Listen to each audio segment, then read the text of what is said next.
Olá, produtor e produtora rural, colaborador do Mundo Agro, sejam muito bem-vindos ao Agrotalk. Eu sou Ângela Ruiz, jornalista especializada em agronegócios pela Exalc USP, podcaster e produtora de conteúdo agro aqui no Agroclima. No episódio de hoje, nós vamos abordar os desafios dentro do campo. Vamos trazer as principais dúvidas de vocês, produtores rurais, e os especialistas vão responder aqui neste episódio.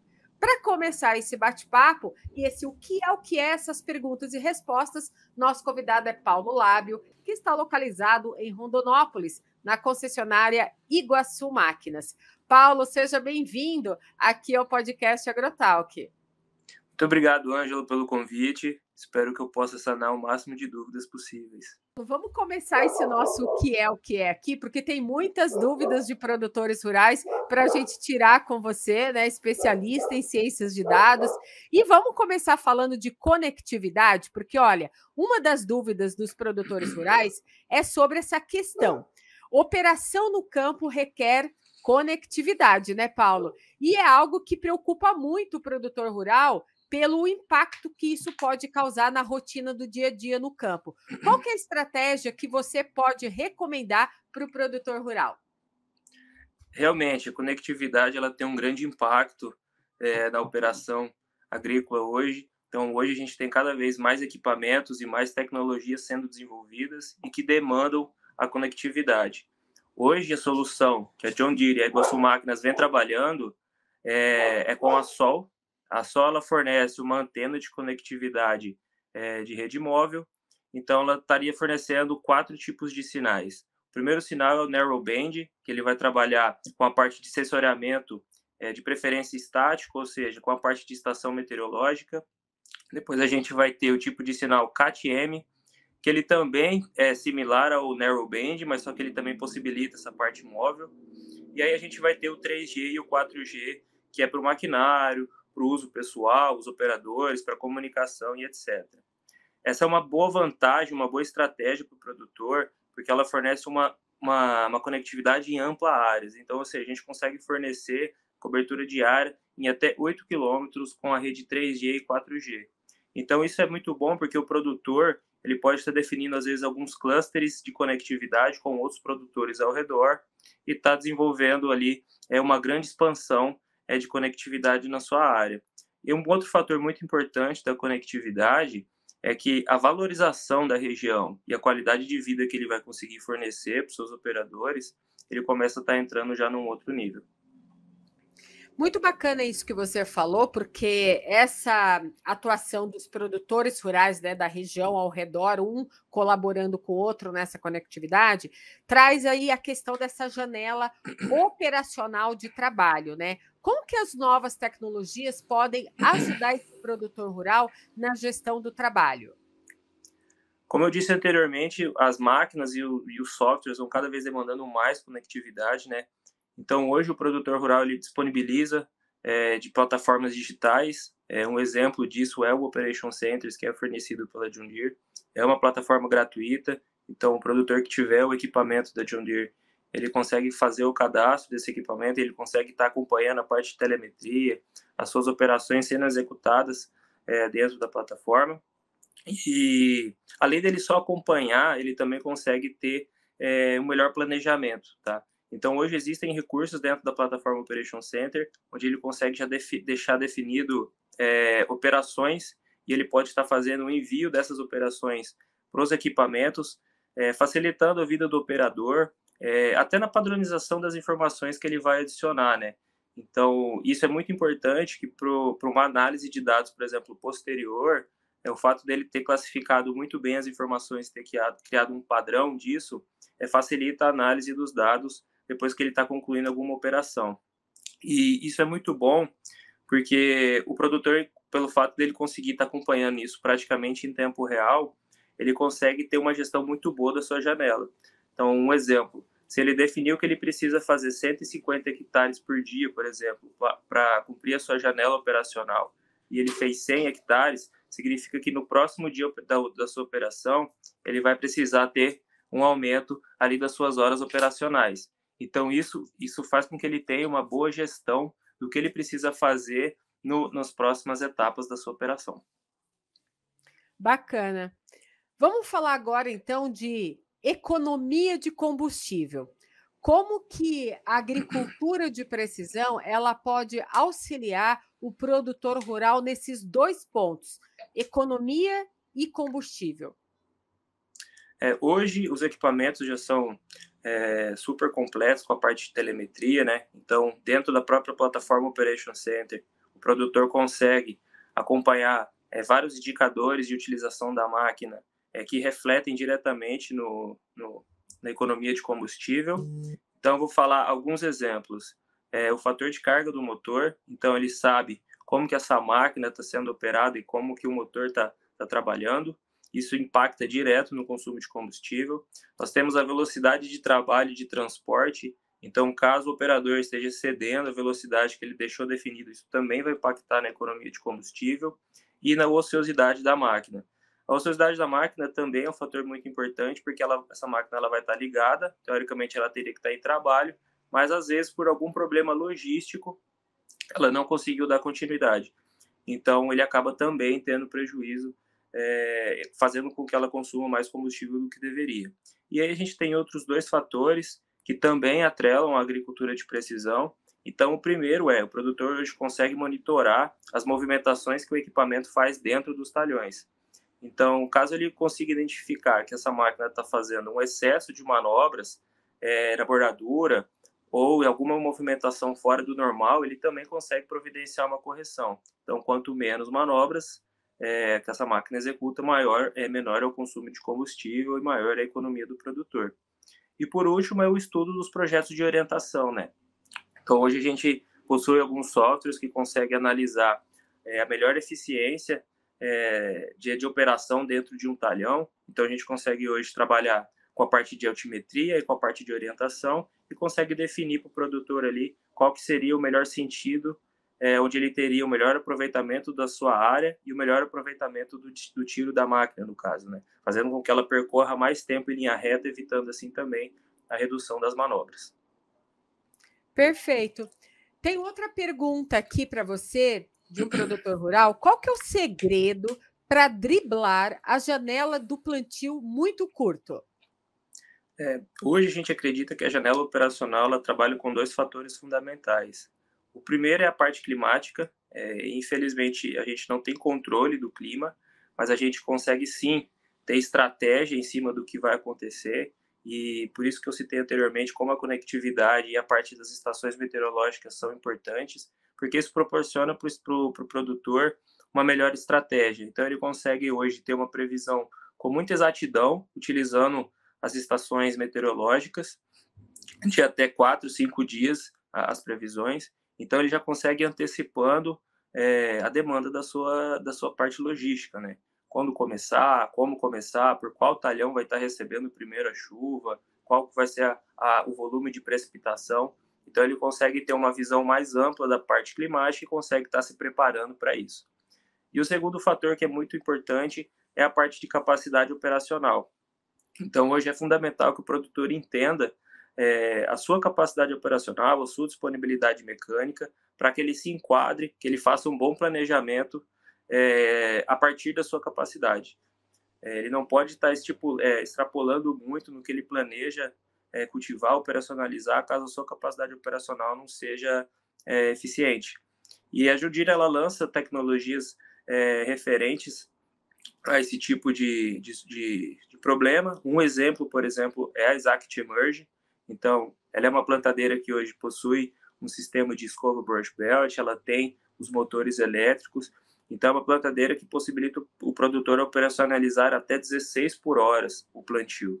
Então, isso faz com que o produtor ele tenha muita liberdade na sua estratégia, porque ele pode definir o ponto ideal de quando iniciar o plantio. Porque normalmente ele faz quando começa a chover, pode aguardar a precipitação ideal, ele pode aguardar a condição climática ideal, ele pode traçar melhor as suas estratégias quando ele tem esse tipo de equipamento e quando ele entende melhor a sua capacidade operacional. E qual que é o momento, Paulo, do produtor perceber que ele tem uma capacidade operacional, porque isso é uma dúvida muito grande para o produtor, porque às vezes essa capacidade operacional está ligada ao planejamento que é feito antes de começar uma safra, não é mesmo? Exatamente. É importantíssimo que ele faça isso no planejamento antes dele iniciar uma safra. É importantíssimo que ele entenda a capacidade de plantio, a parte de colheita para uma gestão da segunda safra. Então, isso é fundamental para que ele trabalhe melhor a sua janela. Muito bem. E muitos produtores ainda têm dúvidas também sobre a utilização correta dos mapas de taxas variáveis. O que ele precisa saber sobre esses mapas? Na parte de mapa de taxa variável, é fundamental que ele tenha uma boa compreensão de que área que ele está trabalhando. Então, ou seja, é importantíssimo que ele tenha um bom histórico das análises de solo, que ele tenha uma boa compreensão das texturas, das partes de zoneamento, mapa de produtividade, para que ele possa definir muito bem a parte de taxa variável. Existem alguns problemas e que são comuns na utilização da taxa variável. O primeiro, por exemplo, na parte de aplicação, é a troca muito brusca da taxa variável que ele definiu. Então, quando ela sai de uma taxa específica e ela tem um salto muito grande, uma diferença muito grande do que estava definido anteriormente, o equipamento possivelmente não vai conseguir acompanhar essa taxa, pode ocorrer algum problema na aplicação. E o segundo problema muito comum também é a definição dos bicos. Então, o produtor precisa entender qual que é a velocidade de trabalho, qual que é a pressão que ele vai estar utilizando, qual que é o tamanho da gota que ele vai querer aplicar nesse momento. E por que eu estou falando isso? Normalmente, se trabalha com a pulverização com uma velocidade constante, tá? Então, no momento que ele faz a troca da taxa variável, a pressão ela vai mudar. E pode ser que isso não acompanhe o tamanho da gota a partir da velocidade do equipamento, tá? A John Deere hoje ela tem algumas tecnologias que suprem esse problema. Uma delas é o ExactApply e a outra é o InkPro. As duas trabalham com um sistema pulsante. Então, esses dois sistemas elas têm muita flexibilidade em trabalhar com taxa variável, porque independente da velocidade que ele estiver trabalhando, ele vai sempre manter a mesma pressão, ou seja, então sempre vai ter na aplicação o mesmo tamanho de gota. Eu ia te fazer uma pergunta que era como aplicar e pulverizar com qualidade sem desperdício, mas você já respondeu, né? Isso é um dos motivos, né? Exatamente. É lógico que essas tecnologias, tanto o ExactApply como o InkPro, requerem de matéria-prima com maior qualidade, porque a gente está falando de alguns sistemas um pouco mais sensíveis. Então, é essencial que o produtor também trabalhe com uma boa matéria-prima, com uma boa escolha, por exemplo, da água que ele vai estar utilizando, a própria parte de heterogeneidade da cauda, ou seja, a cauda precisa estar com uma boa heterogeneidade. E aí a gente vai para a parte de disponibilidade da máquina também, né, para ele garantir uma boa aplicação. Como eu falei, boa escolha dos bicos, definir muito bem qual taxa vai ser trabalhado, qual o tamanho da gota. Também tem a parte de bombas, né, que ele tem que estar verificando com constância. E depois a gente entra de novo na parte climática. Então, quando ele entra, tem uma boa gestão climática, ele evita que essa aplicação seja perdida. Possivelmente ele vai evitar a deriva da sua aplicação, tá jogando o produto no lugar errado, por exemplo, e depois a própria lavagem do produto, caso chova, né? Então, existe também esses fatores aí para garantir uma boa qualidade na aplicação. E clima vai ser agora as nossas próximas perguntas, próximas aí dúvidas dos produtores rurais. Já a gente entra aqui com mais uma convidada falando sobre clima. E eu quero agradecer, Paulo, a sua participação. A gente vai dar um giro agora e logo mais a gente volta com outro convidado aqui. Muito obrigada. Eu que agradeço, Ângela, pela participação. Foi um prazer estar respondendo esses questionamentos. O pessoal que tiver qualquer dúvida pode estar entrando em contato com a Iguaçu Máquinas. A gente tem um suporte remoto e vai estar sanando o máximo de dúvidas possíveis. Muito obrigado. Eu que agradeço. Boas vendas e vamos para o Giro do Agro.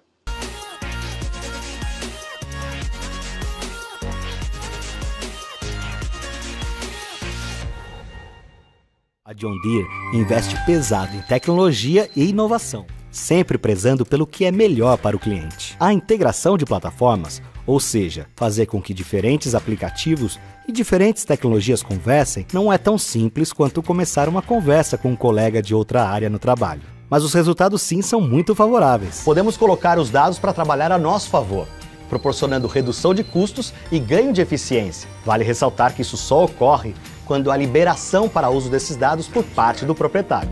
Uma pessoa entra na lavoura, faz a verificação, registra as coordenadas, o tipo específico de praga ou doença, sua intensidade e depois envia todos os dados para a ferramenta. Outra aplicação interessante é o uso das imagens aéreas, seja ela de drone, avião ou satélite. Diversas soluções hoje no mercado usam desses recursos para a detecção de anomalias no campo. E após a avaliação de um especialista, geram diagnósticos muito mais efetivos. Inclusive já existem APIs com o Operation Center, onde podemos analisar estas imagens comparando-as com dados de mapas de colheita, aplicação ou plantio disponíveis na ferramenta. Olá, estamos de volta depois do Giro no Campo e vamos dar continuidade a esse episódio onde a gente traz aí as dúvidas dos produtores rurais e temos os especialistas aqui para responder a dúvida. Conosco aqui nesse turno aqui do episódio podcast Agrotalk, a meteorologista Nadiara Pereira da Climatempo, que vai falar para a gente agora das dúvidas de clima. Nadiara, seja bem-vinda de novo aqui ao podcast Agrotalk. Olá, Ângela. Olá a todos. Muito obrigada pelo convite. É sempre um prazer estar aqui com vocês. Nadiara, olha só, fatores agroclimáticos interferem muito na tomada de decisão do produtor. E a gente está cheio de dúvidas aqui nesse episódio de produtores rurais que ao longo, de vários episódios que a gente fez aqui do podcast Agrotalk, trouxeram para a gente hoje. Eu queria que você nos ajudasse a responder essas dúvidas. A primeira dúvida é a seguinte, sobre condição de chuva. Como que o agricultor pode planejar a aplicação dele no caso assim, de ele estar esperando por uma quantidade muito elevada de chuva? Bom, quando se tem um monitoramento climático, você consegue ter a tomada de decisão às vezes no mesmo dia, né? Você se planejou ali, aí você vê que vai ter uma chuva. Se for uma chuva mais abrangente, intensa, você vai ter que adiar, né? Vai ter que decidir aí paralisar os processos. Agora, se você vê que é uma chuva mais isolada, se você tem ali um monitoramento detalhado por talhões na sua fazenda, você pode acompanhar, né, a distribuição espacial da chuva. Se você ver que é uma chuva mais isolada, mais fraca, passageira, você consegue se planejar em que região, em que área você pode começar a sua aplicação e você pode levar seus maquinários, seus produtos, né? Então, o monitoramento climático ajuda muito nessa questão da distribuição de chuva e intensidade para a tomada de decisão em curto prazo. E a médio prazo? Se a gente pensasse em uma previsão semanal, uma previsão quinzenal, é possível adiantar uma aplicação calendarizada nessa aplicação que ele quer fazer para aqui uma semana, 15 dias, por exemplo? Com certeza, você consegue, numa previsão mais estendida, você consegue ver janelas, né, de tempo seco, janelas com um pouco mais de abertura para você fazer uma aplicação e não perder esses produtos. A gente pode ter ali uma oscilação de um dia para frente, um dia para trás, mas você consegue ver ali uma janela, um período melhor. Então, essa previsão semanal, essa previsão de médio prazo é muito importante para atividades como dessecação, né, que o produtor sempre precisa ali se planejar para ter uma janela de tempo seco para aplicar o produto e dar tempo de colher. Então, essa previsão de médio prazo ajuda muito nessa tomada de decisão, porque essa previsão estendida mostra as janelas aí mais alongadas de tempo seco que favorecem as atividades. É até bom também para aplicação de nutrientes e corretivos, né, Nadiara? Exatamente. O clima impacta muito, né, em todas as atividades no campo, mas uma das atividades que o produtor mais pode enfrentar perdas é justamente nessas aplicações, né, porque além do tempo, além de custo com maquinários, né, com combustível, tem o custo do nutriente, do produto. Então, é muito importante ter esse acompanhamento de umidade, vento, né, precipitação, para entender o período ideal aí para diminuir esse risco de perdas. Ok, a gente tem umas dúvidas aqui com relação a plantio, mas antes da gente trazer essas dúvidas, eu queria entrar no assunto de El Niño e Laninha, porque a gente teve aí 3 anos, né, sob a influência do fenômeno Laninha. E agora a gente está na iminência, né, de trocar pelo El Niño. E aí eu queria que você explicasse bem sinteticamente para a gente aqui o que é primeiro Laninha. A Laninha, o fenômeno Laninha é caracterizado pelo resfriamento das águas superficiais do Oceano Pacífico Equatorial. Então, a gente fala que é um evento frio, esse resfriamento também é transmitido para a atmosfera, então a gente tem uma atmosfera um pouco mais fria do que o normal, a gente costuma aí ter temperaturas um pouco mais amenas, como a gente teve no último verão, se a gente lembrar o último verão, claro, teve calor, teve episódios de calor, mas na média as temperaturas ficaram mais amenas, a gente não teve fortes ondas de calor no interior do Brasil. E normalmente a Laninha, o fenômeno Laninha, o fenômeno El Niño, eles mudam a circulação dos ventos e a distribuição de umidade, não só aqui no Brasil, mas no globo como um todo. E uma das características é reduzir as chuvas nas áreas mais ao sul da América do Sul. Então, o fenômeno Laninha, que atuou nos últimos anos, foi um dos responsáveis pela seca severa que atingiu a Argentina, o Rio Grande do Sul. E, por outro lado, contribui para a intensificação dos sistemas meteorológicos e das chuvas nas áreas mais ao norte, entre o norte e o nordeste, por isso que o Mato Piba produziu muito bem nessas últimas safras, né? Teve uma regularidade de chuvas. Então, o fenômeno Laninha contribui para o aumento das chuvas na metade norte e reduz as chuvas na metade sul da América do Sul, aumentando o risco para estiagem. E o El Niño, então, é o contrário da Laninha? O El Niño tem a característica oposta, é caracterizado pelo aquecimento das águas superficiais do Oceano Pacífico Equatorial, normalmente ajuda a intensificar os sistemas meteorológicos, a trazer mais chuvas para as áreas mais ao sul da América do Sul, principalmente a região sul é uma das regiões mais impactadas por esse tipo de fenômeno, e as áreas mais ao norte têm um risco maior para estiagem, então entre o norte e o nordeste reduz a intensidade das chuvas. A área central do Brasil, sudeste e centro-oeste, não tem os impactos tão marcados desses dois fenômenos. Mas um aspecto que chama muita atenção é que, normalmente, o fenômeno El Niño, que é um fenômeno de aquecimento, que deixa a atmosfera mais aquecida, normalmente ele prolonga um pouco o período chuvoso. A umidade da Amazônia começa a se espalhar mais cedo na primavera, então diminui o risco de atraso no retorno das chuvas para o sudeste e centro-oeste, e no final do período chuvoso também diminui o risco para corte lá no outono. Então, normalmente, o El Niño ele tem um período chuvoso um pouco mais expandido e o fenômeno Laninha normalmente traz um risco maior para encurtamento, atraso no retorno das chuvas na primavera e também corte das chuvas no outono. Ô, Nadiara, o plantio, né, ele é altamente influenciado pelas condições de tempo e de clima. Então, se a gente pensar, se a gente está num ano ou de Laninha ou de El Niño, por exemplo, é óbvio que o agricultor vai precisar, então, planejar uma compra de uma cultivar para que ele possa plantar sob a influência de um fenômeno ou de El Niño ou de Laninha. Eu queria que você me dissesse se a interferência desses fenômenos é primordial para o produtor buscar uma previsão já de mais longo prazo, que seria de 3, 6 meses, 1 ano, para ele poder planejar a compra dessa cultivar, seja ela de ciclo mais curto ou mais longo? Sim, quando tem esse tipo de fenômeno em atuação, é muito importante já ligar o alerta, né? Justamente porque eu falei, normalmente eles modulam ali o período chuvoso, podendo estender as chuvas ou cortar mais cedo. É claro que esses não são os únicos fenômenos que influenciam a distribuição de chuva e temperatura aqui no Brasil. A gente tem outros fatores, a gente tem outras forçantes, né? Fenômenos de menor escala, mas normalmente um El Niño clássico, intenso, e um fenômeno Laninha também clássico e intenso costumam trazer esses efeitos que eu comentei anteriormente. Então, se você ver uma projeção de longo prazo, como a que está acontecendo agora, que a gente pode ter aí um El Niño de forte intensidade no segundo semestre, aumentando muito, potencializando as chuvas no sul do Brasil. Então, o pessoal do sul tem que se preparar aí para uma cultivar que vai ser mais resistente ao excesso de umidade, ao prolongamento das chuvas. E o centro e norte tem um risco maior aí para irregularidade, falta de chuva, tem um risco maior para veranicos. Então, tem que se planejar aí também para uma cultivar que vai ser mais resistente a períodos mais prolongados, secos, né, risco de veranicos.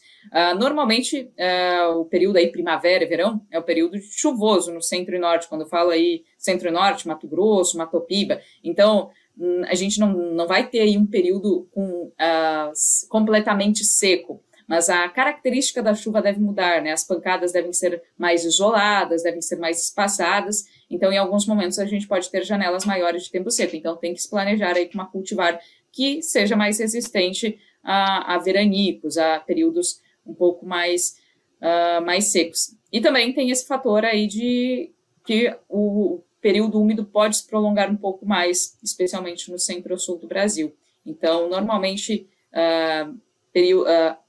períodos de laninha, por exemplo, não são tão bons para milho segunda safra, porque traz um risco maior para corte das chuvas no outono.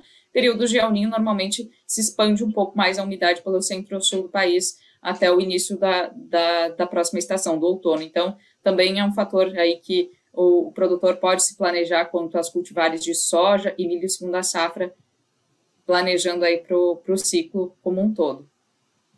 Então, Nadiara, isso quer dizer que em ambientes mais úmidos, ou seja, em anos chuvosos, a propensão de se ocorrer mais doenças no campo é maior. Por isso que a escolha da variedade é importante nesse momento, ter atenção com a previsão de clima é importante.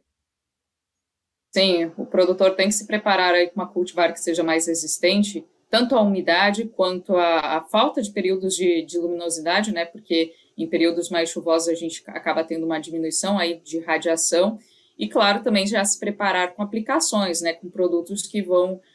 porque quando temos aí períodos prolongados de tempo úmido, fechado, aumenta o risco para a proliferação de doenças, fungos. Então, também tem que se preparar aí com as aplicações de produtos que vão ajudar a reduzir o risco, né, dessas doenças. Sim, a falta de radiação solar, inclusive, ela reduz a intensidade da fotossíntese, né? Impacta ali na produção dos açúcares da planta, e aí a planta deixa de vegetar, de reproduzir, né? De um jeito 100%, né? Impactando aí na produtividade. E às vezes acaba também prolongando um pouco mais o ciclo, né? Dependendo do cultivo. Então, o produtor tem que se preparar para tudo isso, tem que ficar sempre atento, não só na previsão de curto, médio prazo, mas também se planejar a longo prazo. Tá.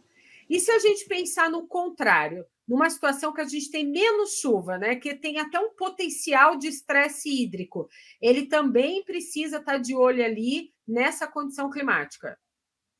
Sim, também tem que se planejar para uma cultivar que vai ser mais resistente, né, à falta de umidade, vai ter um potencial maior, com bastante insolação, com bastante radiação, mas também precisa da umidade, que é o ingrediente fundamental aí para um bom desenvolvimento. Então, tem que se planejar com uma cultivar que seja mais resistente a períodos secos, e nesse momento, né, essa região que fica em alerta, e centro e norte do Brasil, para o segundo semestre, já tem que começar a se preparar e olhar para esse lado de risco maior para veranicos aí no período entre primavera e verão. As previsões de clima de médio prazo, elas permitem para o produtor rural ter um planejamento melhor na hora que ele vai programar, por exemplo, uma dessecação? Sim, a previsão de médio prazo é muito importante nesses casos, porque senão a dessecação pode falhar, né? O produtor pode ter perdas muito significativas se ele não tiver ali uma janela ideal, uma janela de tempo seco que dê tempo de fazer a aplicação e esperar ali uma semana, né, 5 a 10 dias ali para fazer essa colheita. Então, a gente precisa ter esse monitoramento, ter na palma da mão aí os dias que vão ser melhores para fazer a aplicação e que tem essa janela depois de tempo seco para fazer a colheita. Então, a previsão de médio prazo torna-se fundamental e olhando aí para as próximas semanas ele consegue fazer essa programação, porque às vezes ele planeja fazer essa dessecação daqui 2 semanas e ele vê lá, não, vai ter uma chuva forte, prolongada, então é melhor ou antecipar ou esperar um pouco mais. Então, essa previsão de curto prazo, médio prazo acaba se tornando indispensável para o produtor que planeja fazer dessecação. Muito bem. Muito obrigada, Nadiara, pela sua participação aqui no podcast Agrotalk, nesse episódio aqui que a gente está trazendo as principais dúvidas dos produtores rurais. Eu te vejo numa próxima oportunidade, que agora a gente vai novamente para o Giro no Campo. Até mais. Meu nome é Paulo Bertolini, sou veterinário, produtor agropecuarista e também empresário do agronegócio. Temos uma empresa familiar da área de mineração que produz calcário agrícola, uma agroindústria que processa grãos para consumo humano e sementes e também uma empresa metalúrgica que faz equipamentos para secagem e armazenagem de grãos. Eu entendo que o produtor rural tem que pensar que ele não é apenas um produtor rural, que ele é um produtor de alimentos. Esse alimento que ele produz aqui nessa terra, ele pode ser destinado para um consumo animal num primeiro estágio ou diretamente para o consumo humano.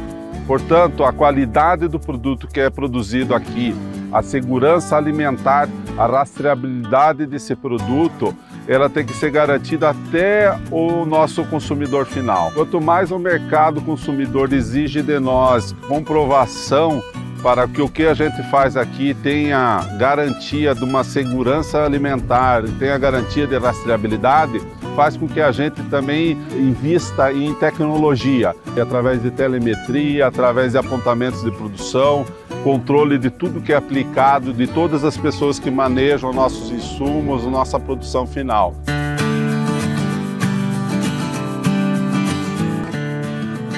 A gente tem que estar antecipando o que o mundo vai exigir de nós. Portanto, um dos pontos mais importantes daqui para frente é a gente garantir a segurança alimentar. Ela envolve ambiente, envolve preservação de solo, envolve qualidade do produto, envolve a rastreabilidade, identidade preservada, uma cadeia logística bastante ampla e segura.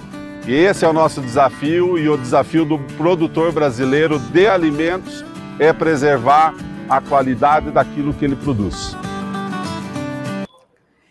Estamos de volta aqui no podcast Agrotalk, depois desse giro no campo, e a gente vai abordar aqui os desafios dentro do campo, trazendo as principais dúvidas de vocês, produtores rurais, e trazendo os especialistas aqui que vão responder as suas dúvidas.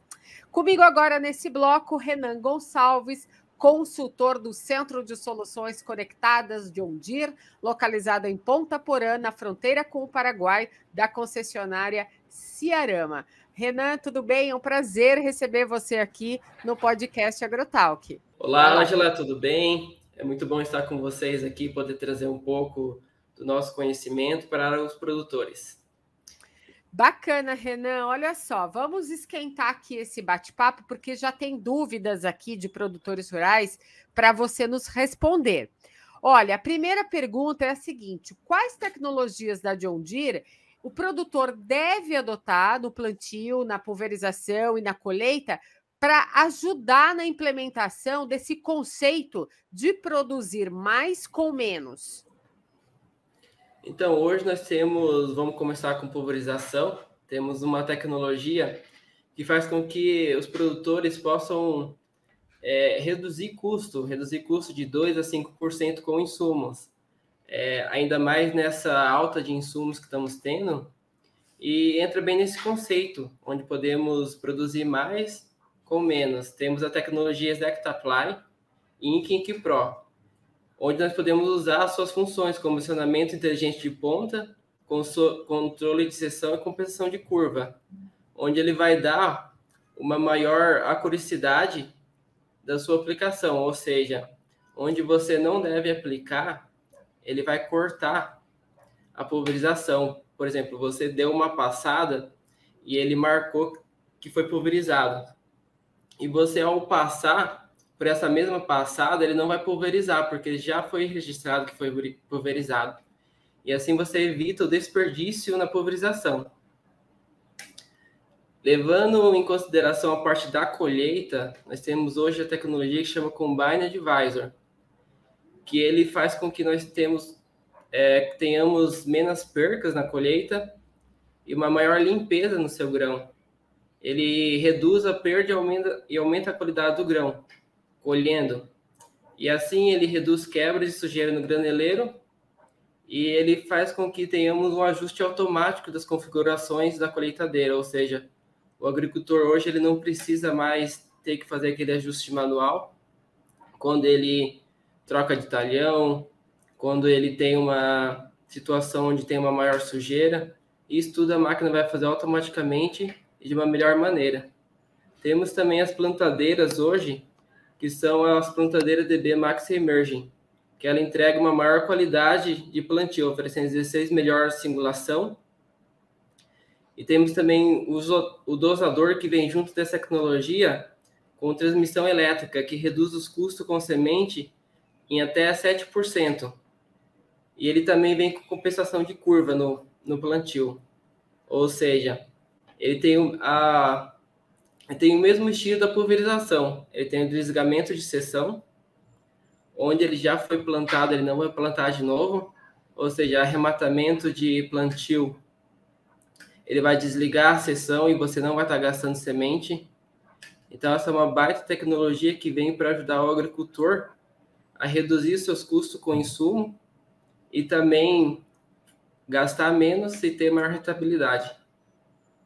Isso que é bom, né? Produzir mais com menos. E pensando um pouco também nessa questão, né, de produzir mais com menos, lá no campo, quando os produtores estão lá na sua rotina diária, tem a questão de estar manuseando uma colheitadeira, por exemplo. E é claro que há muitas dúvidas, né, em cima ali da colheitadeira na hora que o produtor está no campo. E aí chegou uma pergunta para nós aqui sobre os sensores de perdas da colheitadeira. Os produtores ainda têm um pouco de dúvida com relação a isso. Você poderia explicar para a gente como que funciona os sensores de perdas de uma colheitadeira? Hoje as colheitadeiras de John Deere têm sensores de perca para identificar as percas que o agricultor está tendo no campo e assim ajudar ele a reduzir essas percas. Hoje ele tem sensores de perca nas peneiras superior e inferior e tem na separação do grão. Esse sensor, ele vai gerar um gráfico lá dentro da cabine do agricultor. Ele tem um gráfico de perca. Com esse gráfico, o objetivo dele é sempre trabalhar na região verde. Se trabalhar com um gráfico muito baixo, significa que ele está perdendo eficiência, perdendo grão por muita pouca massa ou está colhendo muito devagar. E aí ele tem que aumentar a velocidade e ajustar a máquina. E esses sensores, ele ajudam o agricultor a ter essa noção, realmente, se ele está perdendo muito ou perdendo pouco. E assim ele evita ter grandes percas na colheita, porque não adianta nada o agricultor ter todo o esforço de cultivar a área dele, plantar, pulverizar, ter todo o trato e ele ter grandes percas ali na colheita. E, Renan, como que ele calibra o sensor de produtividade desta colheitadeira? Esse ajuste que você comentou, é feito ali mesmo, dentro da máquina, ali naquela plataforma? Hoje a John Deere possui um sistema exclusivo que se chama Active Yield, que é um sistema de calibração automático de rendimento, sem necessidade de interferência do operador e sem esperar por valores de carga para a calibração. O agricultor hoje que não tem essa tecnologia, ele tem que fazer essa calibração manual, ou seja, ele tem que pesar essa carga dele, seja numa bazuca, com uma balança, ele tem que pesar fora esse dado e inserir o dado que ele pesou dentro da colheitadeira, para falar para a máquina que o peso que ela colheu é aquele mesmo peso que ela marcou. Ou seja, o cliente gasta mais de 2 horas calibrando uma máquina. Com esse sistema exclusivo da John Deere, ele não precisa mais perder esse tempo calibrando a máquina. Perfeito. Outra dúvida que chegou aqui dos produtores para a gente é sobre o Combine Advisor, né? Que é um sistema da John Deere. Conta para a gente como que ele funciona. Esse é um sistema revolucionário de automação que utiliza 2 câmeras digitais, Active Vision, para verificar a qualidade de grãos no elevador de retrilha e de grãos limpos, fazendo os ajustes automáticos para cada vez que determinar a necessidade de regulagem. Ou seja, com essa câmera, a máquina verifica se o grão está com a qualidade que você configurou ela, e se ela não está, ela vai regular a máquina automaticamente. Ela vai regular o côncavo, a rotação do rotor, a rotação do ventilador, abertura e fechamento das peneiras, para que o cliente possa ter a qualidade de grão que ele necessita. E com isso, o cliente aumenta a qualidade de grão dele, ou seja, ele não vai ter desconto por impureza, sujeira lá na hora de entregar sua carga. Isso trazendo maior produtividade para o cliente. Todas essas funcionalidades que você contou para a gente até aqui, ela é de fácil aplicação ou o produtor rural precisa de algum consultor da John Deere para ir lá na fazenda, lá no campo, fazer esses ajustes para ele? Ela é muito fácil a aplicação. De início, quando é vendida a máquina com tecnologia, é realizada a entrega técnica, onde é ensinado para o agricultor como utilizar essas tecnologias. A partir do momento que ele aprende, ele não precisa mais de um consultor da John Deere, ele pode realizar rotineiramente sozinho. É de muito fácil manejo. O que o agricultor precisa, vamos colocar no caso do Combine Advisor ou de outra tecnologia, é apenas alguma configuração inicial e depois a máquina vai trabalhar por si só. Que bacana. Vamos falar agora, então, de janela de plantio, porque tem uma dúvida aqui de produtores rurais sobre essa questão. Que dicas que você traz para esse produtor rural? Ele perguntou como reduzir, então, a janela de plantio. Tem alguma dica para essa redução? Hoje os agricultores têm falado muito em redução de janela, visto que cada vez fica mais apertado, a chuva atrapalha o início do plantio, e quando abre o tempo, o agricultor precisa correr para plantar ou colher, né? Falando no plantio, hoje a John Deere, ela conta com uma tecnologia chamada Exacta Immersion, que ela nos dá a capacidade de ter 40% a mais de capacidade operacional em comparação com a concorrência. Ela pode chegar a uma velocidade até 16 por hora. Vamos pegar hoje o que o agricultor planta normalmente a 7, 8 por hora, é quase o dobro, que ele consegue andar mais com a plantadeira dele e com o mesmo conjunto de plantio.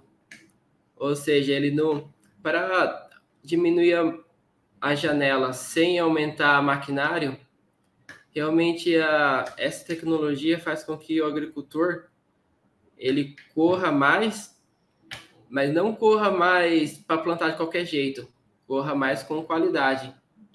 E assim ele consegue ter até 40% mais área plantada que a concorrência. Ô Renan, tem uma pergunta aqui do produtor rural, ele possui uma plantadeira a vácuo. Aí ele quer saber qual disco usar no plantio da plantadeira a vácuo.